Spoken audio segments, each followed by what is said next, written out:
Alors bonjour à tous, aujourd'hui dans cette vidéo on va interviewer Anne Lopez, 46 ans, hypnotiseuse, thérapeute, magnétiseuse. Alors pourquoi je l'ai interviewée? C'est parce qu'elle a un parcours très scientifique qui n'a rien à voir avec ce qu'elle fait aujourd'hui. Alors vraiment strictement rien à voir. Elle a fait une école d'ingé et ensuite elle a fait un doctorat en génie des procédés et sciences des aliments. Alors rien à voir du tout. Et ensuite elle a même travaillé dans ce milieu-là, elle a fait 4 ans en postdoc. En tant que maître des conférences et responsable des masters. Voilà, alors je vous laisse découvrir son histoire, comment elle est passée de ça à ce qu'elle fait aujourd'hui, comment elle fait sa pratique, ce qu'elle a découvert, tout ça, tout ça. Et je vous souhaite une bonne vidéo.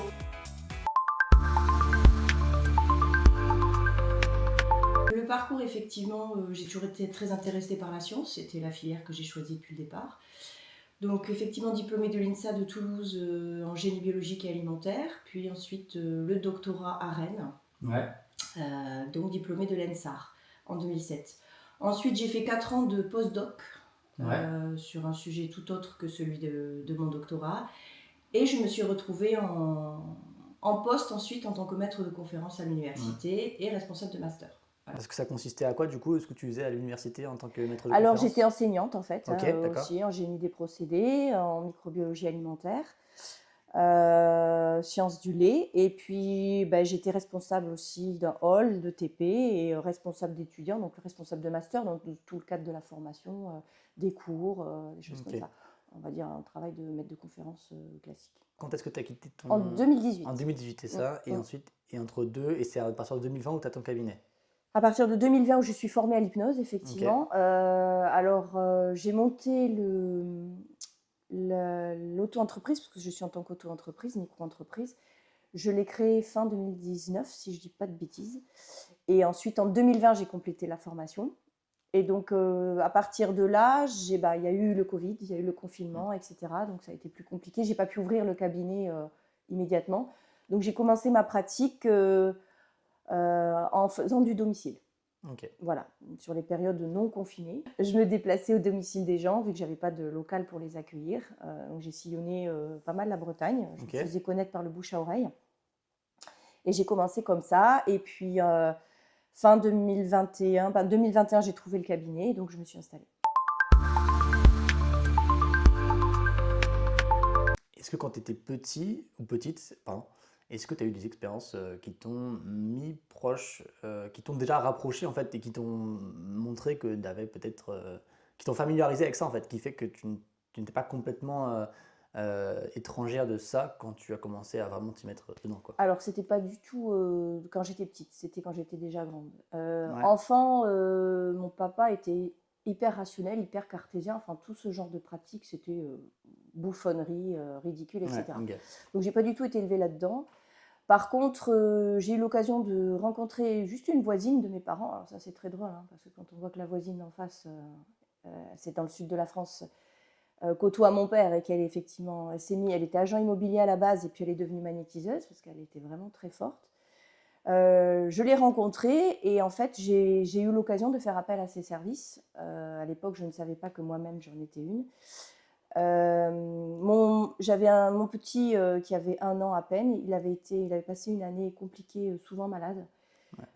Donc j'avais demandé à cette personne un soin pour voir si ça pouvait lui faire du bien. Et c'est là que j'ai constaté, il avait 1 an, donc il était calmement assis sur mes jambes, il était en train de jouer avec son petit hélicoptère en plastique, et elle passait sa main comme ça au niveau de ses yeux, il était très très calme, il était concentré, et les larmes coulaient toutes seules. Il n'y avait pas du tout de pleurs, il n'y avait rien, non, il était juste là, et puis ça sortait tout seul. Donc effectivement, ça c'est un phénomène qui n'est pas du tout expliqué, voilà. Et j'ai pu constater les bénéfices qui en sont ressortis derrière. Alors j'ai jamais été du tout fermée à cette pratique-là, tout ce qui était un petit peu hors des sentiers battus ou irrationnel ou ésotérique en quelque sorte, je trouvais ça toujours intéressant. Si ce sont des courants de pensée qui existent, c'est qu'il y a quand même des fondamentaux là-dedans. Et donc j'ai pu expérimenter, observer et voir que cela fonctionnait. Donc c'est là-dessus, et j'étais déjà grande puisque j'étais déjà maman. Donc voilà. Mais dans ma jeunesse, non, jamais. Et c'est ensuite en discutant avec la collègue d'université dont je parlais, qu'elle m'a fait comprendre que moi aussi j'étais comme ça. Voilà. Il y avait quelques questions que je me posais depuis un certain temps, notamment sur ma difficulté à me brûler au quotidien. Ta difficulté à te brûler au quotidien, Voilà, c'est-à-dire? c'est-à-dire que dans la famille, j'avais eu écho de plusieurs personnes qui s'étaient brûlées au second degré avec de l'eau bouillante, enfin voilà, en touchant Ouais. une plaque, etc. Effectivement, il y a des ampoules, enfin voilà, des vraies brûlures, quoi. Et ça, c'est effectivement, ça ne m'arrive jamais, voilà, De te brûler? de me brûler. Ok. Voilà, alors quand j'approche la main du chaud, évidemment, je la retire, enfin, je sens la chaleur, ça me fait mal, hein, comme tout le monde, hein, Ouais. mais c'est vrai que j'ai pas ce phénomène de cloque, de traces, ça part assez vite, la douleur part quasiment instantanément, enfin voilà. Ok. Donc ça me questionnait depuis un certain temps. Alors, j'avais imaginé des choses un peu plus rationnelles en fait, comme je sais pas, peut-être une peau plus épaisse, des réflexes plus rapides Ouais, ou les ok. bonnes pratiques, bref. Mais en fait, il n'en était rien. Et c'est quand j'ai expliqué ça à ma collègue qu'elle m'a dit, mais en fait, tu dois être un coupeur de feu. Alors comme j'avais eu l'expérience avec cette magnétiseuse sur mon enfant, j'ai trouvé en fait l'idée géniale. Je me suis dit, bah pourquoi pas. Sachant que j'avais trouvé ça déjà très impressionnant et très intéressant. Et je me suis dit, mais si j'en suis une comme ça, ben, qu'est-ce que je suis capable de faire? Et donc à partir de là, j'ai eu une approche très rationnelle et très scientifique de par mon parcours. Et j'ai testé sur tout ce qui me tombait sous la main. Que ce soit sur les gens, j'ai proposé mes services gratuitement pour savoir, voilà, est-ce que je peux vous aider? Les gens étaient assez réceptifs, hein, dans l'ensemble, ouais, vraiment. Sur des animaux voilà, qui avaient besoin de soins particuliers. Et bien voilà, sur l'ensemble du panel, les observations ont été sans appel, quoi. Et du coup, c'est à partir de là où tu étais. Du coup, à ce moment-là, tu étais à post-doctorat, c'est ça? À ce moment-là, j'étais en poste à l'université, ouais, Ok, d'accord, donc tu étais en tant que maître de maître de conférence, ouais, conférence. ouais. Et du coup, donc à ce moment-là, tu commences à faire tes premières expériences avec ça, entre Oui, guillemets. C'est oui, là où c'était tes premières fois où tu expérimentes par toi-même. exactement. Et Mon c'est là où. premier cobaye, c'était ma belle-mère, Ok. qui avait eu un coup de soleil. Ok. Et Voilà, c'est là où tu vois que ça marche et que. exactement. D'accord.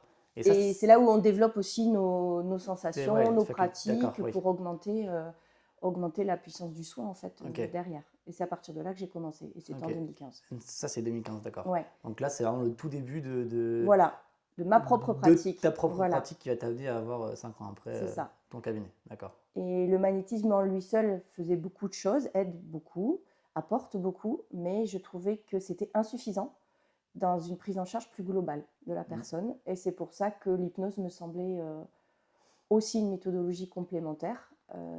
Et vraiment, ça, ça a un potentiel assez impressionnant de soins et d'accompagnement. Hmm. Ok, d'accord. Parce que du coup, oui, donc l'hypnose, tu l'as découvert, enfin, tu as voulu l'ajouter après avec ta pratique. Exactement, en D'accord. C'est 2020. ça. Ok. Mm. Et du coup, avant 2015, tu avais vraiment pas du tout le pied là, dedans, en fait. Tu avais vraiment. Non, je savais que Non. ça existait, Ouais, mais. je savais que ça fonctionnait, mais j'étais loin de ça. Ok. J'étais très loin de ça.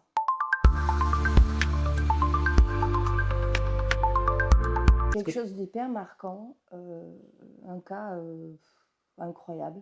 Un monsieur entre 65 et 70 ans, ça fait un petit moment déjà que j'ai eu le cas, qui a une paralysie du bras, alors de l'épaule à l'avant-bras. L'avant-bras pouvait bouger, mais pas l'épaule, depuis 40 ans. D'accord? Ok. Suite à un accident de moto, où il avait été projeté sur un mur, et effectivement, il y a une partie du nerf qui avait été endommagée, et il n'arrivait plus à lever son bras. Bon. Donc à la base, il venait pas du tout pour ça, hein. Il avait fait son deuil, hein, de son bras, et il venait, bon, voilà, pour un petit peu de burn-out, de dépression, etc. Pas bien, quoi.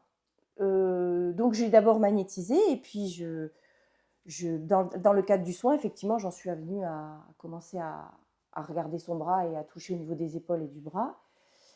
Et ce monsieur-là, enfin moi, je sentais l'électricité qui passait effectivement dans le bras. C'est-à-dire. C'est-à-dire qu'il y avait ce courant électrique, comme effectivement une espèce de courant électrique, un petit peu quand on touche des câbles avec un courant qui passe en dessous. Lui, comme moi, on sentait cette électricité qui était en train de bouger dans le bras. Quand toi, tu faisais Quand moi, je faisais ton le soin. magnétisme. D'accord. Voilà. Donc bon, on a été surpris un petit peu l'un et l'autre. Ouais. Voilà. Et ensuite, j'ai fait l'hypnose et je lui ai demandé l'autorisation de savoir s'il voulait que j'essaye de faire quelque chose pour son bras, s'il voulait que je tente quelque chose pour voir si je pouvais améliorer ou essayer de le faire bouger un peu plus. Ce à quoi il m'a répondu oui. Et donc j'ai fait, voilà. Et le résultat était assez étonnant. Bon, alors effectivement, le muscle était atrophié, hein, forcément, puisqu'il ne l'utilisait pas. Mais il m'a contacté quelques jours après. En fait, tout était réveillé.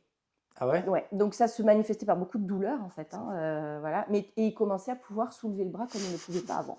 Voilà. Donc moi, je me demandais même si c'était une caméra cachée, parce que quand il est sorti de l'hypnose, même, je l'ai vu, il avait posé son portefeuille là, donc c'est vrai qu'il était comme ça pour attraper son portefeuille, et moi, je l'ai vu partir en soulevant le bras pour attraper le portefeuille. Ah oui, donc c'est... Et je me suis même demandé, c'est pas possible, il y a une caméra embarquée où Effectivement, je c'est... suis. Voilà, donc ça, c'était le premier cas excessivement marquant, où là, je n'en Oui, revenais pas moi-même. Est-ce qu'il y a eu d'autres cas de figure vraiment très, très particuliers? Bah, c'est qu'en fait, oui, il y a récemment une dame, ça faisait 10 ans qu'elle avait des problèmes. C'est un cabinet de kiné qui me l'a envoyée. Elle a été opérée, il y avait 50 ans de l'intestin. Bon, il y a 50 ans, la pratique était un peu compliquée, donc ça ne s'était pas déroulé de façon aussi bien que ce qu'on aurait pu faire aujourd'hui. Et depuis 10 ans, elle était en grande souffrance au niveau des intestins, avec des difficultés à pouvoir aller à la selle, à évacuer les gaz, etc., etc. Et puis bon, elle avait tout le temps mal, elle fait des séances de kiné justement pour tout ce travail-là. Et donc la kiné me l'envoie, voilà, parce que elle arrivait aux limites de ce qu'elle pouvait faire en termes d'accompagnement.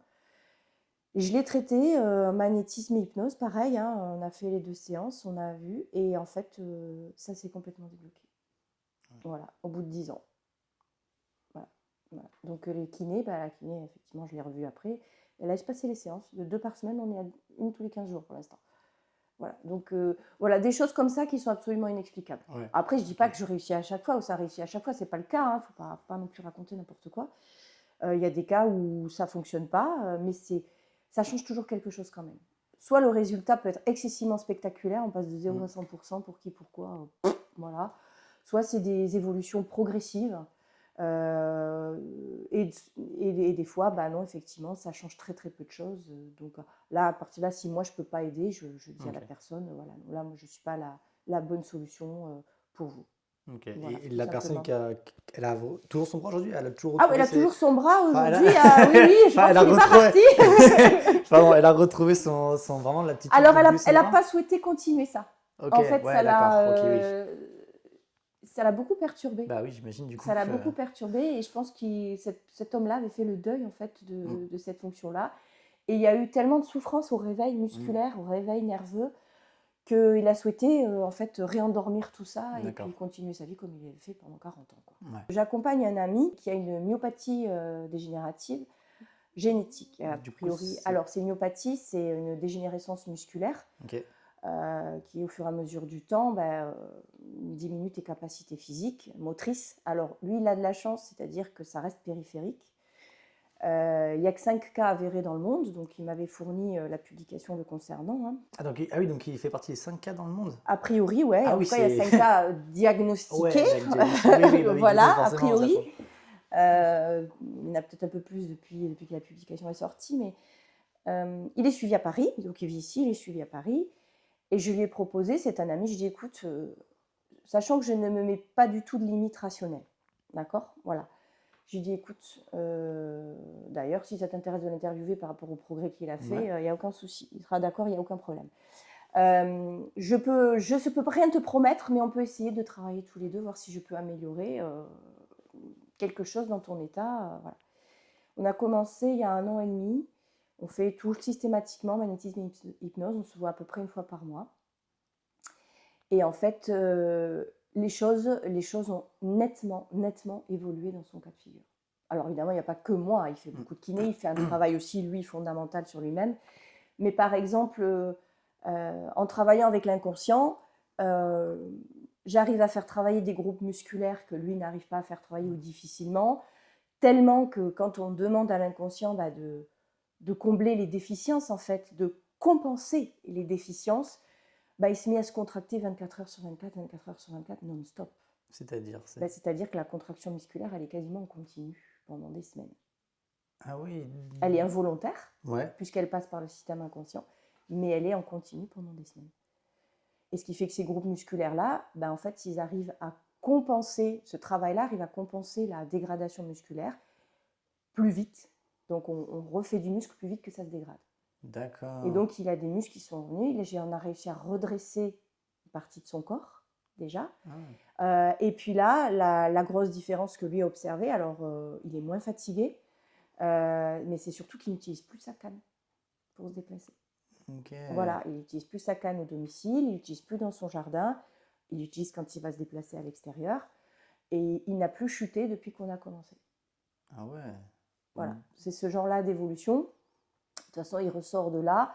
À chaque fois, c'est un travail d'équilibriste nouveau, puisque le travail que j'effectue en transe hypnotique, c'est corriger ses postures, augmenter ses performances musculaires, etc. Essayer de faire travailler des groupes musculaires. Faire analyser le système, en fait, par le propre inconscient pour combler les déficits. Et quand il sort de là, il faut qu'il retrouve un équilibre. C'est plus du tout le même. Ok. Un autre cas de figure qui me revient en tête, une dame que je suis qui est en chimiothérapie, qui a un cancer triple négatif du sein, qui s'est retrouvée certainement dû à un effet secondaire de la chimio avec une diplopie. Une diplopie, c'est une vision double en fait, qui est arrivée du jour au lendemain. Donc elle a vu médecin, ophtalmo, etc.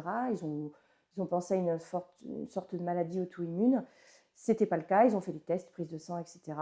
Elle était excessivement handicapée, elle ne pouvait plus conduire, se déplacer, ça devenait compliqué. Donc comme je la suivais, à la séance suivante, j'ai dit écoutez, je vais essayer juste de reparamétrer la vision de manière à régler la mire en quelque sorte, quoi. Et effectivement, alors c'est quelqu'un aussi pareil, hein, comme mon ami qui part très très loin dans la transe hypnotique, donc c'est beaucoup plus facile pour moi de pouvoir faire les changements nécessaires.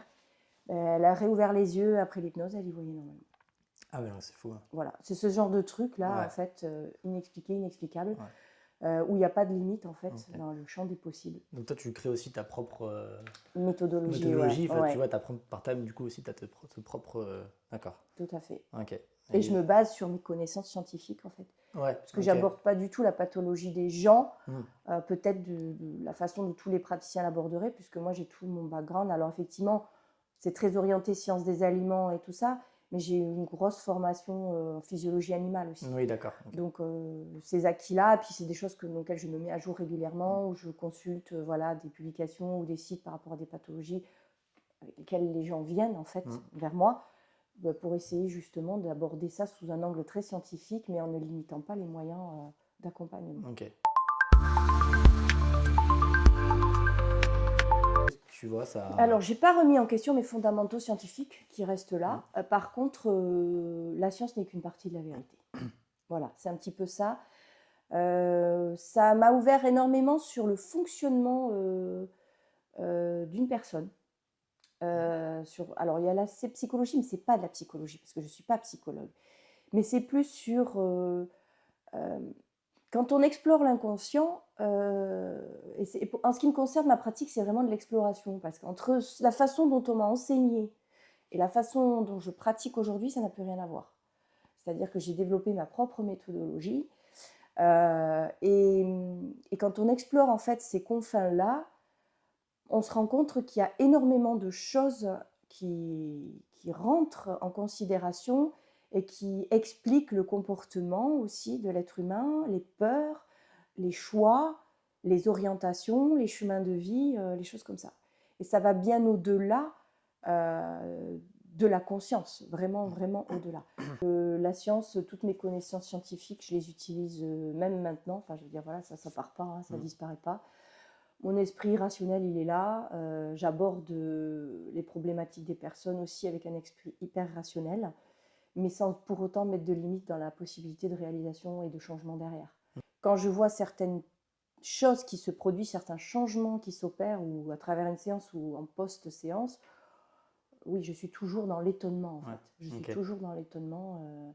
Alors, je réfléchis, comment ça pourrait être possible. J'échafaude des théories, mais voilà, après, j'ai pas les moyens de prouver ce que je pense, quoi. Okay. Et donc, j'imagine que tu t'éclates dans ce que tu fais. Oui. Tu restes quand même les pieds sur terre, quoi. Toujours. Tu vois, la première explication va rester rationnelle. Et logique, absolument. Et puis ensuite, en essayant d'envisager toutes les possibilités, même si on n'a jamais une vision globale, et qu'il y en a certaines qui doivent nous échapper. Ceci étant, après, tu vois, je reste toujours les pieds sur terre et dans la rationalité totale. Par contre, je ne peux pas nier l'évidence de certains phénomènes, l'existence de certains phénomènes, et qui se produisent en fait en quelque sorte, ou qui ont lieu pendant les séances, et qui qui ouvre des portes qui n'ont rien à voir avec la science d'aujourd'hui, en tout cas en Occident. Ouais.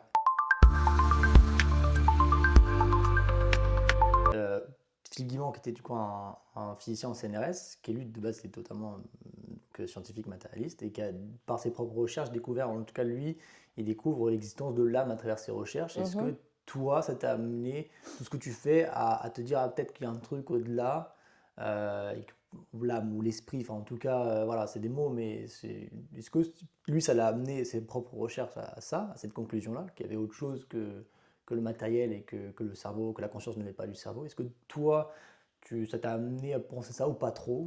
Je suis arrivée aux mêmes conclusions que lui. que lui. J'ai pris le temps de regarder, puisque tu m'en as parlé. On a fait les mêmes constats, plus ou moins, tout à travers ces écrits. Le premier constat, c'est que le hasard n'existe pas. Le deuxième constat, ça va être compliqué pour les probabilistes. Le deuxième constat, c'est que oui, l'âme, l'esprit, c'est quelque chose en fait qui peut voyager au-delà de la conception matérielle, au-delà du corps. Il peut voyager dans l'espace et dans le temps. Pour moi, c'est très clair. Ouais, voilà. Okay. Donc oui, à travers des séances très particulières ou des observations très particulières, j'en suis arrivée aux mêmes conclusions, effectivement. Okay. Complètement épanouie. Voilà, complètement à ma place. Bien, je rencontre des gens formidables, des gens vraiment qui ont besoin d'accompagnement et qui méritent d'aller mieux. Et quand on peut leur apporter ça, quel bonheur, quoi. Ça génère une émotion très forte, en fait, quand on voit que les gens, grâce à ce qu'on fait avec eux, parce que c'est un travail d'équipe, c'est un travail d'équipe avec la personne qu'on accompagne, quand on voit les avancées qu'on est capable de faire avec eux et les résultats que ça donne, ouais, c'est vraiment une sensation, une émotion très très forte et très positive. Donc oui, on va continuer. Alors j'ai souvent, alors 2-3 objets, c'est surtout un pendule en fait, voilà. Alors la radiesthésie, c'est connu. Alors comment je l'utilise moi, ça va être plutôt pour détecter des énergies qui n'appartiennent pas à la personne. D'accord. Alors c'est-à-dire qu'en fait, à travers ma pratique, j'ai constaté que l'énergie de la personne, par exemple, voilà, je vais faire ça avec mon pendule, donc là il fait n'importe quoi. Là, il va être dans le vide, donc il n'y a rien de spécial en dessous, il va s'arrêter. D'accord ? Là, je fais n'importe quoi, j'ai ma main en dessous, et là, il va se mettre à avoir une orientation circulaire. Donc là, il détecte ma propre énergie. D'accord ? Sur certaines personnes, quand je fais ça, et je passe au-dessus de la personne, en fait, il va se mettre à faire ça. Et ça, c'est le signe que l'énergie ou les énergies que la personne a avec elle ne lui appartiennent pas. C'est un petit peu comme des virus en fait, des énergies négatives qui sont captées, que certains sont capables de récupérer. Et ce que j'ai pu constater à travers ma pratique, que ces énergies-là étaient souvent associées à un état de mal-être, de crise d'angoisse, avec sensation d'oppression à l'intérieur, nausées, vertiges. Les personnes ne comprenaient pas pourquoi elles étaient aussi mal à certains moments. Et ce que toutes les personnes me disent, parce qu'en fait mon travail c'est justement de les enlever, ces énergies-là, et quand on enlève ces énergies-là, alors très souvent les personnes sentent quelque chose qui tire, qui sortent d'elles-mêmes et ça tire vraiment, et c'est surtout qu'après elles se sentent plus légères, c'est le mot qui revient systématiquement, plus légères, elles arrivent à respirer à fond, elles se sentent plus du tout dans l'oppression et un bien-être qui vient s'installer. Et donc ces énergies qui polluent, le pendule, moi j'utilise comme ça en tout cas, est capable de les détecter. Voilà. Et comme ça, moi je sais, avant le soin, ce qu'il faut que je fasse. Ça, du coup, c'est arrivé après dans ta pratique ou alors est-ce que tu l'as pris dans la tour de l'hypnose? Non, c'est arrivé après en fait. Alors, tu parlais de chemin de vie qui se croisent, de personnes qu'on rencontre. Une des personnes que j'ai suivies en fait m'a initiée au-delà de même seulement du magnétisme et m'a dit tu sais, tu pourrais essayer ci, tu pourrais essayer ça, voilà. J'ai dit pourquoi pas. Voilà. Alors le pendule, on s'amusait, même quand j'étais petite, on s'amusait combien d'enfants on aurait plus tard. Voilà, c'était des jeux d'enfants avec une chaîne en or et puis on s'éclatait quoi. Et du coup, non, c'est des rencontres à travers les personnes que j'ai eues en soins ou que j'ai suivies qui m'ont aussi orientée sur d'autres chemins et que j'ai décidé d'arpenter, tout simplement. Et Ok. ça c'est venu pendant, à peu près en même temps que le magnétisme pur et dur, au fur et à mesure que moi je développais ma pratique, savoir comment l'utiliser, pas forcément de façon classique, Ouais. Ok. mais par rapport à moi vraiment, ma pratique. Ok. Ok. Donc toi, tu as fait toi-même ton... Mon pendule? Non, alors ça, en fait, je l'ai compris par l'observation. D'accord, donc tu l'as appris par Je tes l'ai appris propres... par moi-même, D'accord, en fait. ok. Et comment? Tout simplement, je m'en suis rendu compte sur les femmes qui avaient fait des fausses couches Ah ou ouais? des avortements spontanés. Ouais. En fait, alors soit elles me le disaient, soit elles me le disaient pas. Mais en fait, en général, les personnes me l'ont dit. Et en fait, systématiquement, quand je passais le pendule au niveau au-dessus du ventre, au niveau de l'utérus, ben, il Ok, changeait d'accord. l'orientation. Alors, au bout d'un moment, ça m'a quand même Ouais, interpellée. c'est intéressant. Et j'ai dit, bon, ben, c'est bizarre quand même que sur cette zone-là. Et en fait, j'ai compris après coup que c'était l'énergie en fait, de l'embryon, du fœtus. Une énergie résiduelle, une sorte de trace d'âme, un petit peu, si on est un peu plus ésotérique, une énergie résiduelle qui restait au niveau de la zone utérine. Et donc, le travail, ben là, après, moi, je l'enlève. Et alors, quand je fais ça, pour laisser la place au suivant, en fait, aussi, pour que tout soit vraiment réglé, parce que émotionnellement, une fausse couche, Ouais. l'avortement, c'est quand même compliqué pour une femme. Et je pense que le fait que cette énergie résiduelle, elle reste à l'intérieur, ça n'aide pas. Voilà. Ok. Et donc, dans la pratique, quand je l'enlève, certaines femmes ont vraiment l'impression de faire un véritable accouchement en termes de sensations. D'accord, ok. Voilà. Et c'est grâce à ça, enfin, c'est grâce à ces personnes-là, ces femmes-là, que j'ai compris que quand le pendule s'orientait différemment, ben, en fait, c'est qu'il y avait une énergie qui n'était pas la personne. Ouais, donc ta pratique, elle se perfectionne, elle s'améliore avec Voilà, aussi l'expérience, c'est ça? Ok. exactement. En fait, c'était, comme je vous dis, comme je te dis, c'est un travail d'équipe, c'est des interactions entre les personnes et moi. Je suis beaucoup dans l'analyse, c'est pour ça qu'aussi, à personne que je suis, je pose beaucoup de questions. Déjà sur ce qu'ils ressentent, quelle est l'évolution, qu'est-ce qui a changé, qu'est-ce qui n'a pas bougé, parce qu'en fait, ça, je m'en nourris, en fait, pour comprendre les processus et pour en réorienter encore plus ma pratique, pour qu'elle soit Ok. encore plus efficace. Je Ok. discute beaucoup avec les personnes que je suis. Ok, ça marche.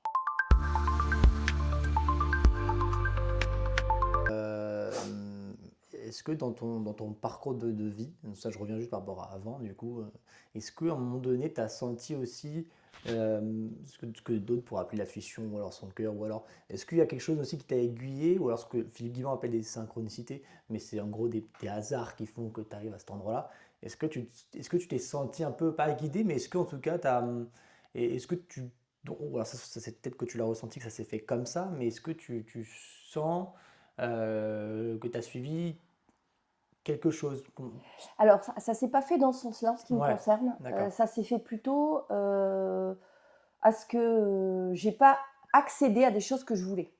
d'accord. Voilà, c'est plutôt avec des circonstances, mais vraiment à chaque fois abracadabrantes en fait. Ok, C'est-à-dire des trucs qui arrivaient qu'à moi, quoi. C'était vraiment où en fait des portes se sont fermées, c'est-à-dire des voies scientifiques que je voulais ouais, engager dans certaines choses, où on m'a mis mais des bâtons dans les roues, mais on pouvait pas faire pire en ok, fait. J'en veux pour exemple, j'ai fait la prépa vétérinaire à l'époque, avant d'aller en école d'ingénieur. Hein. Et l'année où moi j'avais passé le concours, bah, vraisemblablement, il y a eu un gros souci sur le concours. Tellement gros que c'était passé au niveau de l'Assemblée nationale. Il y a eu... Alors, vraisemblablement, c'était de la fraude. De ce que j'ai cru comprendre, c'était sous le gouvernement Jospin. Et il y avait eu tellement de fraude qu'ils avaient décidé en fait, de revoir les quotas et d'intégrer des gens pendant 5 ans. Après, 3 ou 5 ans. Après les résultats du concours. oui, Voilà. Donc, j'ai dit OK. Donc, moi, là-dessus, quand j'ai voulu en plus avoir des renseignements sur mes copies, parce que mes notes étaient incompréhensibles par rapport à ce qu'on avait travaillé pendant l'année, et voilà. Bon, en fait, j'ai jamais eu ma copie, par exemple. ok, Et puis, d'accord. voilà, des trucs comme ça. Donc, cette voie-là m'a été clairement bloquée. Et puis ensuite, ça a été comme ça tout le long de mon parcours, en fait. On m'a laissé faire ma science, on m'a laissé naviguer pendant un certain temps.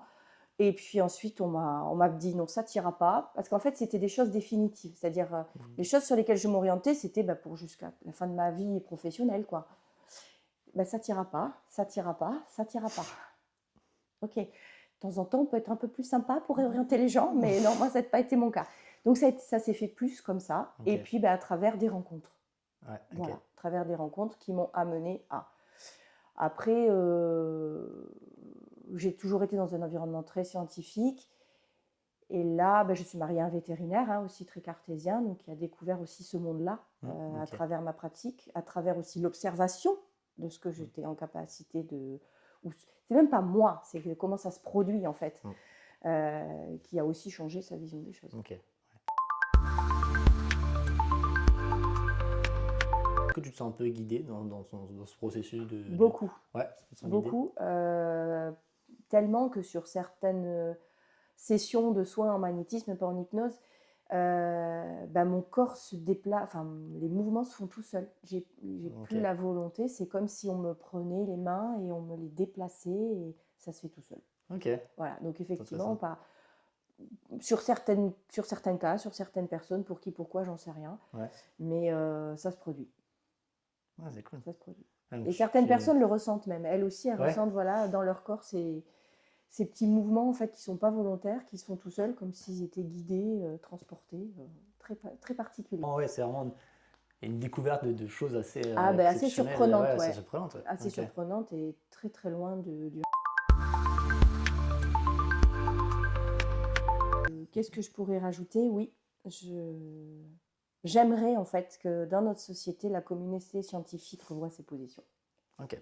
Voilà, et j'aimerais que ce domaine-là, notamment le magnétisme, parce que l'hypnose est quand même de la recherche dessus, mais je sais pas, je pense que la recherche hypnose est très orientée médicale, ce qui est normal, parce que c'est dans ce cadre-là qu'elle est utilisée, mais ça va bien au-delà. L'accès à l'inconscient et l'accès au-delà va vraiment au-delà.